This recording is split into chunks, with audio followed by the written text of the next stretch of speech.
Merci Madame la Présidente, Monsieur le rapporteur, mes chers collègues. Je souhaiterais vous livrer une citation d'Alexandre Dumas fils, qui sera le fil conducteur de mon intervention. Voir, c'est savoir, et savoir, c'est prévoir.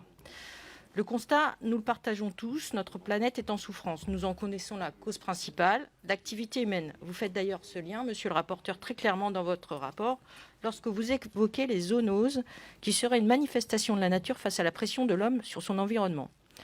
Nous avons fait collectivement le choix de nous engager sur la voie de la transition écologique. La recherche en est un pilier fondamental, car c'est elle qui nous permet non seulement de savoir, mais aussi de prévoir. Aujourd'hui, la recherche, ce sont non seulement des femmes et des hommes qui la font vivre, mais aussi des moyens financiers qui la nourrissent.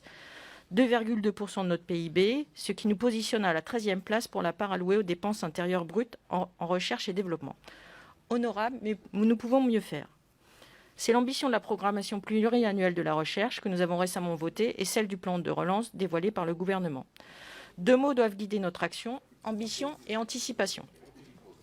Tout au long de votre rapport, vous mettez en avant la nécessité de mettre plus de lisibilité dans les financements de la recherche et surtout de dessiner une vision sur le long terme, car la recherche demande des moyens pérennes. Je ne peux que partager cette volonté de travailler sur une trajectoire qui trace clairement la route que nous souhaitons emprunter.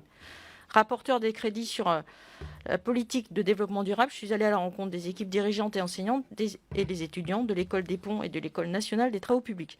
J'ai pu y constater la passion et le foisonnement des bonnes volontés qui nourrissent l'excellence de la recherche française, mais j'ai aussi pu y mesurer les difficultés financières face à une subvention pour charge de service public qui diminue chaque année au profit des ressources propres.